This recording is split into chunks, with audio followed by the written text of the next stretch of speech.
Hello guys, आशा करते हैं कि आप सभी अच्छे होंगे। और आज हम लोग ऑक्सिलरी वर्ब का पार्ट 2 देखेंगे।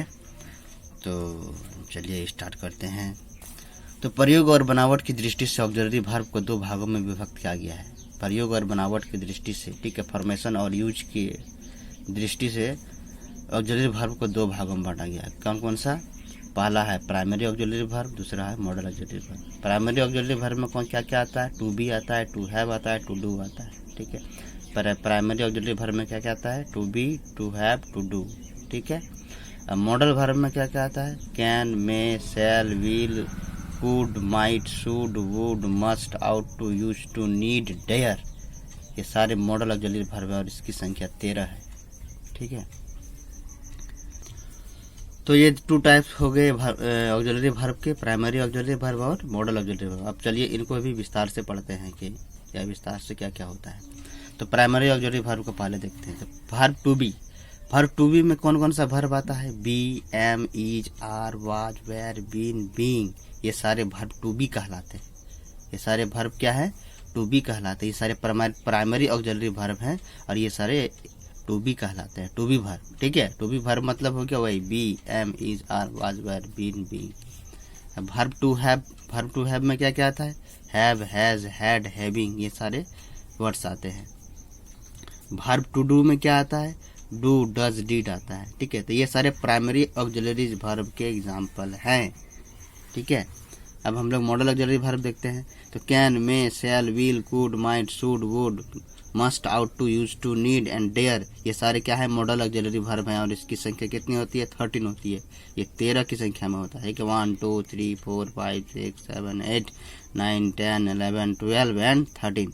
तो इसकी मॉडल ऑक्सिलरी वर्ब की टोटल संख्या कितनी होती है? 13 होती है, ठीक है। और प्राइमरी ऑक्सिलरी वर्ब के वर्ब ये आपका हो गया टू बी, ये सारे, टू हैव ये सारे, और टू डू ये सारे, ठीक है।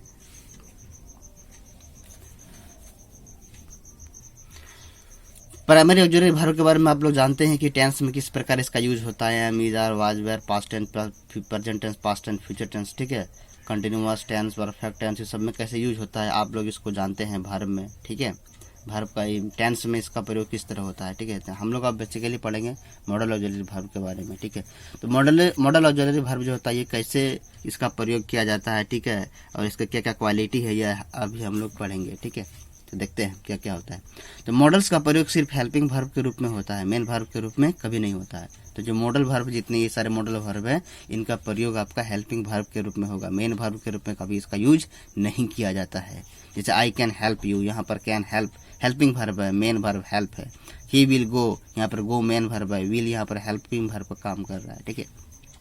राम में कम टुडे, राम आ जा सकता है, तो कम यहाँ मेन वर्ब है और मैं यहाँ पर हेल्पिंग वर्ब का काम कर रहा है। हम क्या देख रहे हैं कि कैन, विल में ये हेल्पिंग वर्ब के रूप में काम करता है, ना कि मेन वर्ब के रूप में, ठीक है। आगे क्या है? जो जितना भी मॉडल वर्ब है इनके साथ एस या V1, V2, V3, ING ये सब फॉर्म नहीं होता है इनका, ठीक है। ये जितने भी मॉडल ऑक्सिलरी वर्ब हैं इनके साथ हम लोग एस, ES नहीं लगा सकते हैं। इसका हम लोग V1, V2, V3, V4, V5 ये सब चीज़ हम लोग नहीं कर सकते हैं। ये जिस रूप में है उसी रूप में सेंटेंस में यूज होता है, इसलिए इनका ये अपरिवर्तित रहता है। इसका सब्जेक्ट के पर्सन, नंबर, टेंस का कोई असर नहीं पड़ता। जिस तरह नॉन फाइनाइट वर्ब का असर नहीं पड़ता है सब्जेक्ट के पर्सन, नंबर और टेंस का, उसी प्रकार मॉडल ऑक्सिलरी वर्ब का भी कोई असर नहीं पड़ता है। लेकिन क्या है?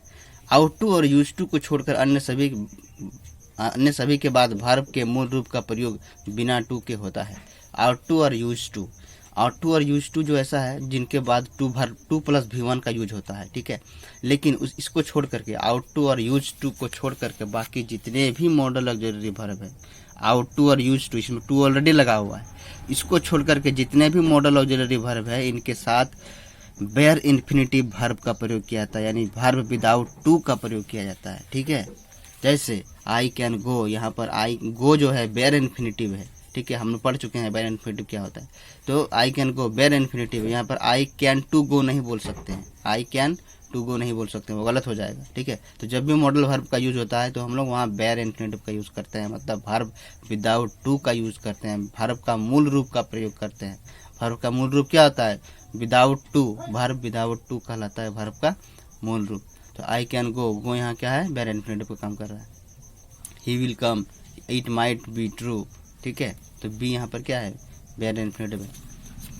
अब क्या होता है देखिए, अगला कॉन्सेप्ट क्या है, इनके नेगेटिव वर्ब फॉर्म के लिए इनके साथ नॉट का प्रयोग किया जाता है, इनके बाद नॉट का प्रयोग किया जाता है, और इंट्रोगेटिव वर्ब फॉर्म के लिए इनके सब्जेक्ट के पहले इनको रखा जाता है। तो मॉडल ऑक्सिलरी वर्ब जो है, जब हम नेगेटिव सेंटेंस बनाते हैं तो मॉडल ऑक्सिलरी वर्ब के बाद नॉट लगाया जाता है, ठीक है। जैसे कैन के बाद नॉट लगा दिया, ही कैन नॉट गो।